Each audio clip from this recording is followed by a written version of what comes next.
Welcome to Inside the Circle, a series of conversations from Sangha. We sit down with our members and together we explore the practice of living fully in the modern world while staying connected to something deeper within. Through community, shared inquiry, and inner work, Sangha is an exploration into what becomes possible when we walk that path together in fellowship. The practice of living in the world but not being fully of it. To learn more about Sangha and our growing network of circles around the world, visit www.sangha.one. Welcome to this conversation, Yasmeen Turayhi, who's a dear, dear friend of mine. Yasmeen works at the intersection of technology, consciousness, and human potential. She's the host of Gateways to Awakening, a top 1% globally ranked podcast, featuring conversations with leading voices across science, spirituality, and human transformation. Yasmeen is also the founder of the Inner Knowing School, where she helps founders, executives, and creatives develop intuition, discernment, and energetic coherence. A product marketing leader by background, she has worked with over 50 startups and helped launch more than 200 products across AI, climate tech, neurotech, fintech, and SaaS. She is the author of A Glitch in the Matrix, 10 Energy Codes to Become the Main Character of Your Life, which became a #1 new release on Amazon in its first week. So welcome, Yasmeen. It's a delight to be with you today. Thank you so much, Iain. It's always so sweet to be in conversation with you. When we were actually in dialogue together about the essence of this mini series, as we sit down with our members, the inquiry that kind of first sparked, which I would love to start with, is really the main inquiry in Sangha itself, which is around the interpretation of that word, that vibration, Sangha, which could mean like-minded community, but really, requires interpretation for this time, the contemporary knowing of that. And so I would love to really just start with what is enlivening with you in Sangha broadly, and how that's coming to be in your life. Yeah, absolutely. It's such a great question. And for those obviously who don't know, Sangha is loosely interpreted as a community. And the way that I would define it or identify it, as it would be really a resonant field with like-minded individuals who share a common value system, common purpose, who are interested in stewarding something collectively greater than themselves individually. I think a lot of people are realizing that this sort of service to self nature, this individual nature that we've been living in for so long, is not working for us for so many reasons. And the next kind of evolution of what it is to be a leader is to lead by non-hierarchical groups. So I think that we're all awakening to that. At least I've seen that in my social circle, that people are really craving intimacy with, a small group of like-minded individuals, ones that they could go really deep in with many topics in their lives. And so that's the way I would define Sangha. Yeah, I love that. I love the move from the individualized to the collective, right? And for sure, I'll speak for myself on my journey, my path. There was a phase where it was very individual, and it was like a lot of chasing of peak experience, and I honor and love that. And yet, there's something about the togetherness that feels more integrated, and it's also softer. Has that been kind of your how's it been embodied for you? Yeah, I mean, it really just takes a village to have a good life. So I like that, the softness, the yin. I think that, kind of we've been programmed to do a lot of solar, masculine, fire, move, move, move, get things done, produce, produce, produce. And I think being in community is really just about receiving. And and it's easier. Like, life is just easier when there are more people around who have different skill sets, who have different points of view, who have been through experiences that you may be experiencing right now that you could benefit from. So I think having like a community that not just like, physically can share resources, but emotionally can share resources, spiritually can share resources, I think just makes every single day so much easier. I have made it a huge priority in my life to always establish community wherever I am. And so it feels easy, it feels safe. I feel protected also in whatever city I'm in because I know that I can call on multiple people to help me out. Yeah. Yeah, and you've moved around a fair bit on your journey, and Yeah.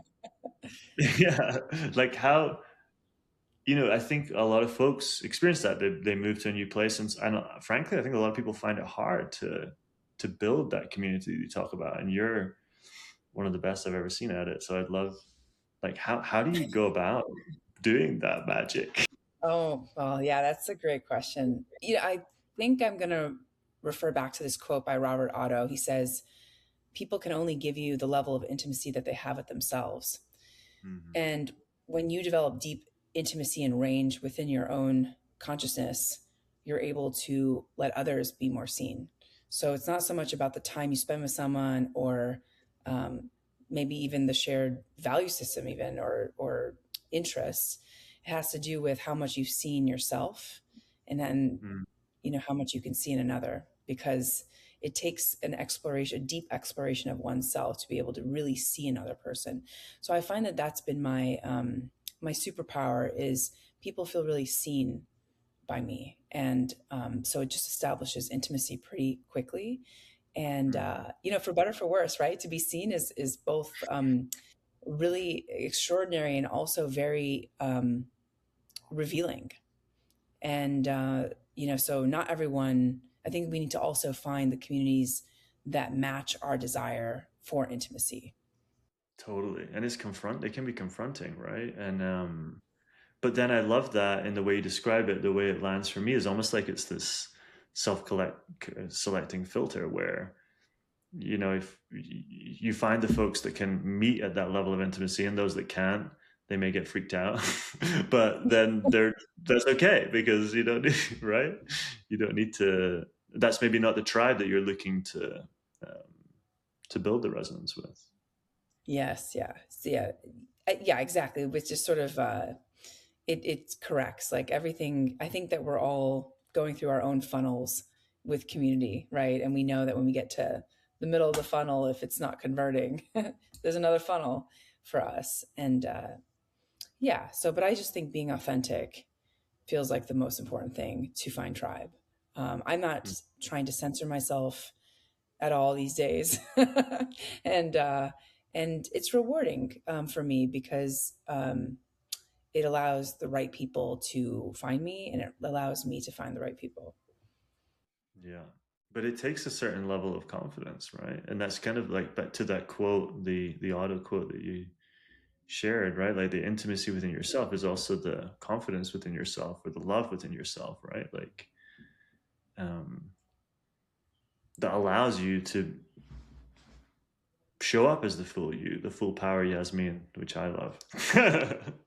Oh, well, I think some of us maybe didn't have so much of a choice, growing up. I think I was always, as someone who grew up Middle Eastern American, I felt like there's a lot of projection, a lot of narrative in media, and so I felt like oftentimes I had to, when you're on the outside of the mainstream, when you're considered the other, you have no choice but to like really find your own unique voice. There's no you can't even copy paste to sort of get away with conforming because that won't even work. So in some cases, I actually feel like it was a superpower for me to have the experience of being the other when I was younger, and now I just it's sort of become helpful and maybe a powerful trait for me now.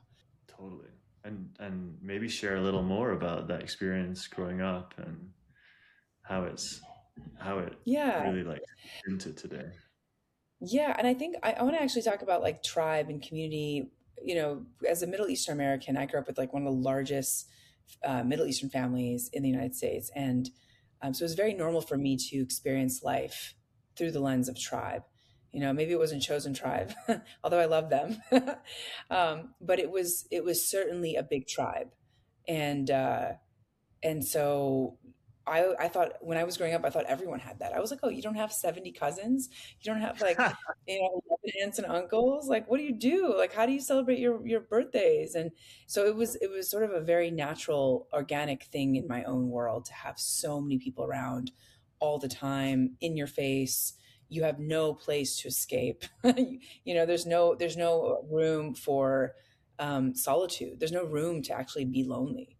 And I think there's pros and cons to that as well, right? But I do think that we are communal creatures. I don't think we are meant to sort of live off on our own. I think that it does something to the psyche. I mean, we're seeing so many, data. There's so much data on that, like just the chronic loneliness that's pervasive in the West today, and like what that's doing to so many people in a mental health capacity. So I just think, like, if you're listening to this, like, go out there, like, be in community, go, try some new whatever it is, like improv, dance. I always try to immerse myself in whatever's going on in a scene, in a group. So even in the last city I was in, I took improv classes. People were like, "What are you doing here?" And I was like, I just wanted to try this out on a Friday afternoon, right? So it's fun for me to explore all these new things, and you really have these new conversations with people you've never met before. So I was just used to that growing up. Yeah. I'm imagining all 70 of your cousins around the Oh like yeah. in some party. Yeah, I love the vision of that, and I love how that um, your upbringing, or like your place of origin, like there was an intensity that I felt in the way you were sharing it, right? Like this kind of like there was no solitude, there's kind of no place to hide, and like as you went off on your own journey, did you then seek to find like the counterbalance to that and then integrate the two, or how did that kind of like Mm, play out? yeah, I mean, I think that the journey of solitude, of like deep solitude, is not for everyone, because I think in the journey of being lonely, for example, of course, is can be a difficult experience. But I think if you actually sit long enough in your loneliness, it turns into solitude. And then from solitude, if you sit enough in your solitude, it turns into ecstasy. And Mm-hmm. I think I actually just wrote an article about this. I don't know if I'm going to publish it, but it was sort of like, I think a lot of people have like regulated nervous systems that are borrowed right now, meaning, so there's a sweet spot with being in community but also having the capacity and ability to regulate your nervous system individually and be in community but not depend on community for regulation. So that's kind of the sweet spot that I have encountered, and I think it just works. People really enjoy that because I'm not taking anything from them, and I know that it is my responsibility to regulate my nervous system. I've worked really hard and have learned tools and practices, became a yogi, right? Do a lot of breath work. And I'm sort of always trying to be more self aware each day of how I'm showing up and what I'm bringing rather than what I'm taking from a conversation. So that is part of it, is that if you could really sit in your own solitude until the point that it turns into ecstasy, then you are basically um, powerful because you're not dependent on a borrowed nervous system for partnership, for money, whatever it is, validation from other people. Like there, so I think that's part of the journey that I've been on, where I don't need validation from any external forces to have a regulated nervous system. Um, so that's the tribe that I'm self-selecting, is folks who are very self-aware, understand the game of shadow, and are just radically responsible for how they're showing up, and also wanting vulnerability and wanting to have a dance with others who can really help. Like it's not about shutting someone off or having crazy boundaries, but it's like this um, selective selective invitation into my movie theater. That's how I would describe it. I love that. Yeah, and I feel the strength and the sovereignty, and it's definitely something that we look for in Sangha and our members too. It's like when you show up in these groups in a circle, right? Like everyone is in their power in some capacity, and that leads to the ability to, exactly as you say, like show up kind of, I mean, I don't want to say in service, but like fully with your gifts. I mean, we do say in service, but it's like people have different connotations with that word. But the ability to fully express your gifts and fully allow for the expression of the other person's gift. And like, I don't need to be here. The needy, right? Like, we've all been in the needy groups or had the needy friends. And it's energetically challenging, right? Yeah, big time. I think most people are playing the game of extraction because of the way, the system, our dominant system or narrative is set up. So there is I think we need to like train people on how to create their own energy and create their own, authentic life force. um but yeah, so that's probably a whole other podcast and conversation. But yeah, I think that if you are energetically sensitive, you're very aware of the energetic dynamics. And I think we have overdeveloped our left brain in Western culture. Mm-hmm. It's the analytical, logical, linear mind. We have atrophied our right brain perceptual way of interpreting the world, which is energetic, which focuses on pattern recognition, and is really aware of energy and symbols. And I think if you have a overdeveloped right brain and you're energetically tracking patterns, then you are able to see and discern, energetically what's happening in a group, individual to individual. And so those of us who are very energetically sensitive are very aware. So Totally. And it makes me want to go to, your most recent title, your most recent release. But actually, before I go there, I want to draw the link to your prior work, your prior books, right? Like, and these right and left brains.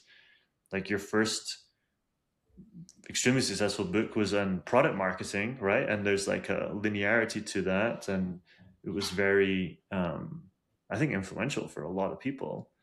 And then your most recent book on the glitches of the matrix, and it's all about energy work and like the capacity to hold mm, both of those things and integrate those two things. But really, I feel like, yeah, I'd love to kind of go with that, the energy side, since that's where the dialogue is. Like, are there yeah. aspects from your book that you would kind of raise into this? Yeah.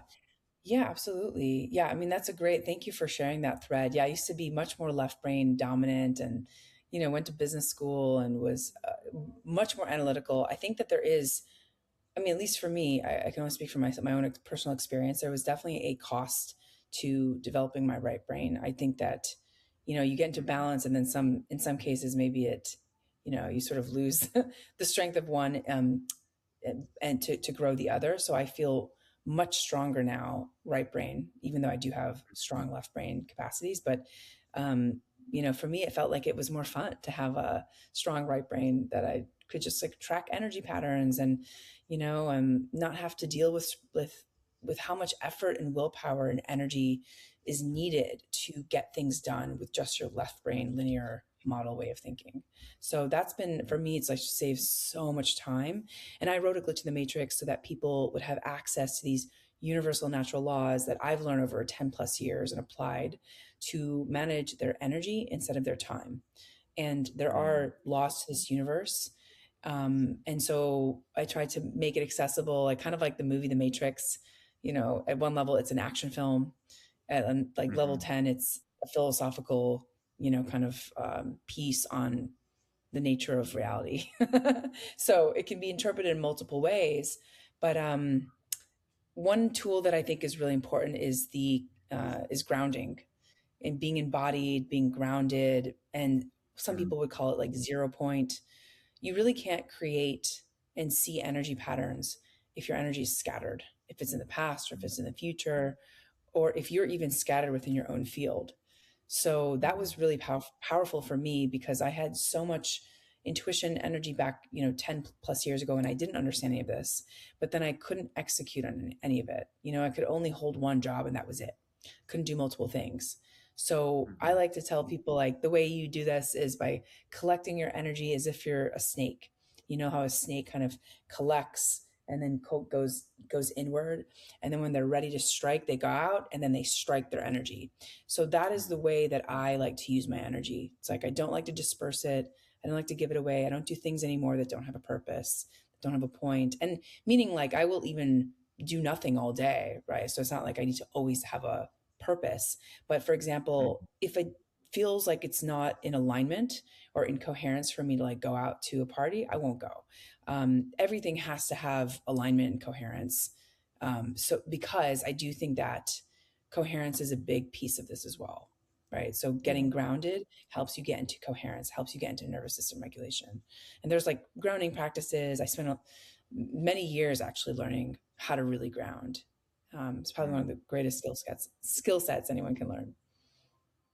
Yeah, and I'm feeling these like oscillation point, right? Like we started in your background in the difference between the big family and then like finding solitude and the oscillation between almost those extremes, and then it's like the right and left brain and move and you know as seekers and desiring to be in relation with the mystical, like you push the edges, right? So there's kind of like the extremes of those, and then I just saw like your two books kind of sitting on those two sides, and then but actually like the integration is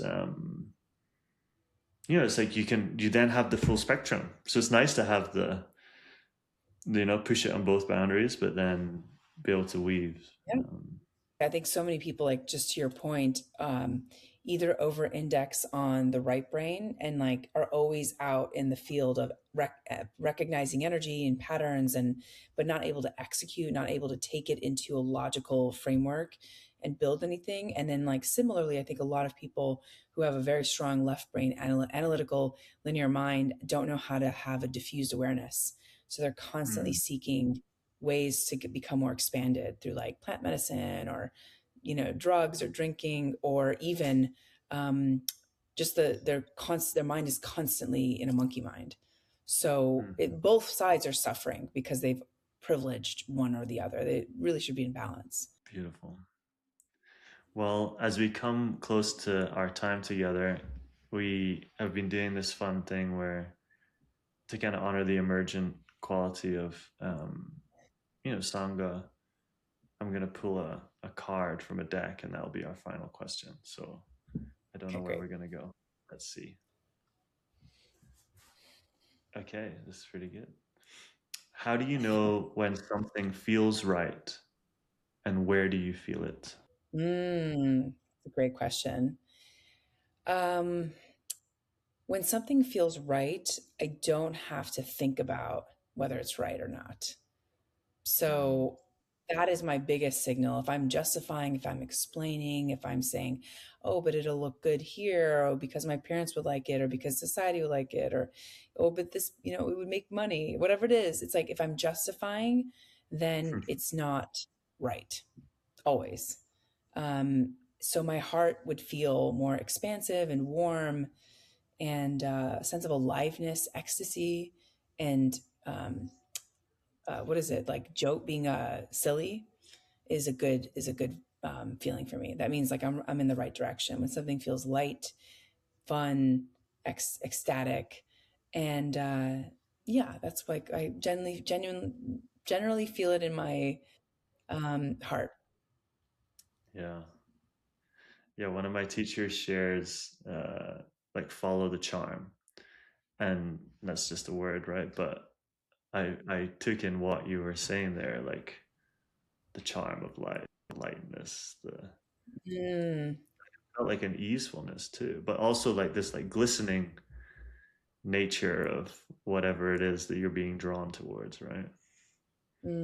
yeah, yeah, exactly.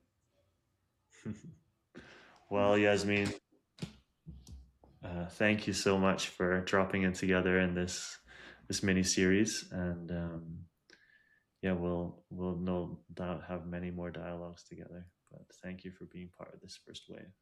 Thank you, Ian, and thank you for exhibiting, being a really gracious, conscious, thoughtful human and leader. And I really appreciate who you are in this world. Mm, thank you. Well, it's goodbye for us for now. Thanks, everyone. Bye.